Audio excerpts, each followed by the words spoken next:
Le podcast Athlète Entrepreneur, animé par Amélie Delobel, vous relate les différents parcours inspirants d'anciens sportifs ou sportifs actuels de haut niveau de différentes disciplines qui se sont tournés par la suite ou sont actuellement dans le milieu entrepreneurial. Des entrevues et reportages qui sauront vous motiver à atteindre votre plein potentiel. Le podcast Athlète Entrepreneur, des cheminements à découvrir.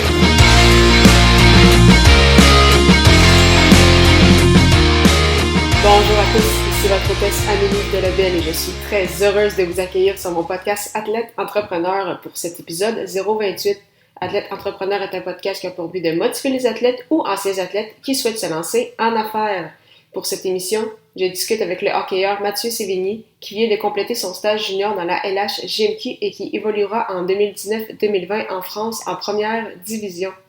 En plus de jouer au hockey et d'étudier, le joueur originaire de Québec a lancé il y a quelques mois la compagnie de vêtements Black & White avec son ami et ancien coéquipier avec les Tigres de Victoriaville, Félix Paré. Les deux jeunes hommes ont lancé leur entreprise pour vivre une nouvelle aventure, mais surtout pour rendre hommage à un ancien ami de Mathieu Sévigny qui s'est enlevé la vie il y a quelques années. C'est pourquoi 2 $ de chaque vêtement vendu sont remis au Centre de prévention du suicide de Québec. Également, depuis juillet dernier, leur compagnie est associée avec l'Alliance Sport-Études. Sans plus attendre, je vous laisse maintenant à cette entrevue sur se lancer en affaires pour une bonne cause avec Mathieu Sévigny. Bonne écoute! Alors, je suis avec mon invité du jour, Mathieu Sévigny. Salut Mathieu, comment ça va? Très bien, toi?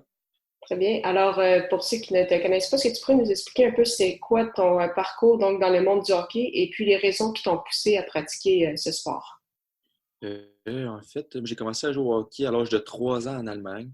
En fait, mon père, lui, c'est un ancien joueur de hockey professionnel. Il a joué avec le Canadien puis les Rangers de New York. Fait que je l'ai suivi un peu partout quand j'étais plus petit. Puis c'est ça, là. Pour revenir à moi, j'ai commencé en Allemagne. Puis après ça, je suis arrivé au Québec vers l'âge de 5 ans. Puis j'ai commencé comme tout le monde, là, novice, atome, pee-wee, bantam. J'ai fait mon budget 3 à Québec avec le Céline Saint-François. Repêché en première ronde par les Vultures de Drummondville. J'ai commencé à 16 ans en junior. Puis j'ai eu 5 belles années avec le junior. Puis là, je décolle pour la France dans 2 jours. J'ai signé mon premier contrat professionnel avec la France cet été. Là. Fait que je suis très content. Puis, pendant ton parcours, justement, jusqu'à présent, quel a été ton meilleur souvenir? Du hockey. Du hockey. Meilleur souvenir. Je dirais d'avoir gagné le tournoi Pee-Wee de Québec.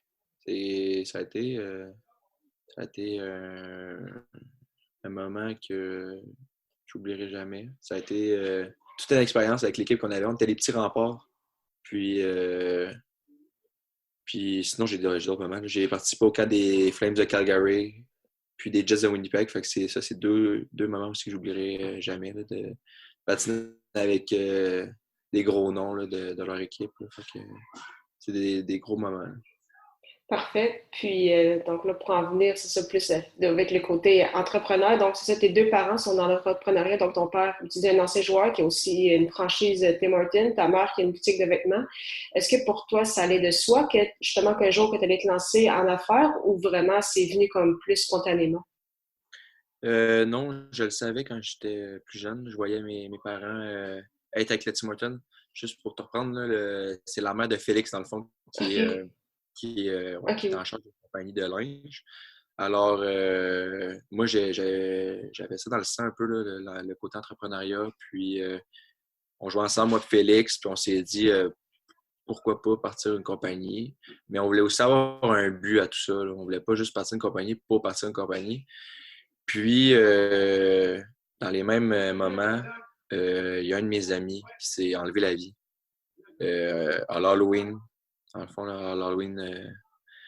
Puis, on s'est dit, pourquoi pas rattacher une cause à notre compagnie, à une compagnie. Puis, on s'est dit, on va faire comme ta mère. On va faire une compagnie de linge, puis on va s'associer avec une fondation. On s'est associé avec le Centre de la prévention du suicide au Québec. Du Québec, excuse. Puis, ils sont super contents. On leur remet des chèques à chaque mois. Puis, il y a beaucoup de personnes qui sont fiers de nous, comme le père de mon ami qui s'est suicidé, en fait. Là. Il nous appuie. Puis, ça a été des moments difficiles pour lui. Puis, on dirait que ça lui a donné petit coup de pouce. Puis, on s'est associé justement dans les derniers moments avec Alliance Sport-Études. Eux autres qui donnent des bourses à beaucoup d'athlètes au Québec. Fait que ça nous pousse aussi à continuer. Puis là, ça va être là la partie plus difficile, là, vu que je vais aller en France, puis lui va rester au Québec. On commence à arranger, on ne le sait pas encore. On va y aller une journée à la fois. Puis, d'après moi, ça va bien aller. Là. Parfait. Puis justement, donc tout au long du processus, comment ça s'est déroulé? C'est quoi qui a été en fait les grands défis? Parce que justement, c'est pas ça se fait pas non plus juste sur un coup de tête de lancer une compagnie de vêtements. Puis justement, comme c'était très recherché, vous voulez vous associer à une cause. Alors comment ont été en fait toutes ces démarches-là? La démarche était de parler aussi avec les parents de mon ami qui s'avait suicidé. Si eux autres sont d'accord aussi qu'on utilise un peu cette raison-là pour partir de cette compagnie-là. Les parents ils étaient derrière nous, ils nous poussaient vraiment. Alors ça nous a encouragés. La deuxième chose à faire, c'était de parler aussi avec le centre de prévention. Eux autres, c'est une organisation à but non lucratif. Alors, ils n'ont pas d'argent. Ça, c'est tout avec du bénévolat. Alors, ils étaient super, super contents à l'idée qu'on leur remette des chèques. Puis, ils étaient très positifs envers ça aussi. Puis, ça s'est vraiment déroulé rapidement, par exemple, je te dirais. T'sais, on est quand même... on faisait pas ça pour l'argent. Fait que ça, déjà là, ça l'aide. Alors, on s'est dit, on se lance là-dedans, puis il arrivera ce qui arrivera. Au moins, on va aider des gens. Fait que, puis, ça a été numéro 1. Il y a eu la maman Félix qui nous a aidé un peu avec le design du logo. Puis, on a demandé à une broderie de Québec que je connaissais les propriétaires. Alors, ça aussi, ça nous a aidé. Puis, tu sais, c'est difficile de faire ça en même temps d'être à temps plein avec le hockey. Tu sais, on jouait junior majeur. C'est difficile de livrer les chandails, puis tout. Puis, je trouve qu'on s'est bien arrangé. Parfait. Puis, justement, donc, ça va être quoi tes défis pour toi cette année? Donc, tant au niveau hockey, justement, ta première expérience en France, ta première expérience au niveau professionnel et également avec ta compagnie. Ça va être d'essayer de diriger ça de loin, mais on se fait confiance, moi, Félix. Puis, je pense qu'il va être capable de travailler tout seul là-dedans. Puis, avec le monde d'aujourd'hui, les réseaux sociaux, FaceTime, puis tout, on va pouvoir communiquer assez facilement. Fait que, d'après moi, on devrait être correct. Cet été, j'ai quand même dirigé l'entreprise tout seul. Puis, là, c'est à son tour là, de faire ça pour cette année. Puis, je suis sûr qu'il va être capable. Parfait. Puis, au niveau hockey, pour toi en France, comment tu vois ça? Ça va être une très belle expérience. Il y a ma blonde qui est avec moi en plus. Fait que là, ça motive encore plus. On va habiter dans un appartement, notre auto à nous. Puis, je suis vraiment excité à l'idée C'est une nouvelle expérience pour moi. Là. Fait que je suis super, super excité, mais quand même un petit peu stressé aussi. Là. Parfait. Donc, avant de terminer, juste deux petites questions en rafale.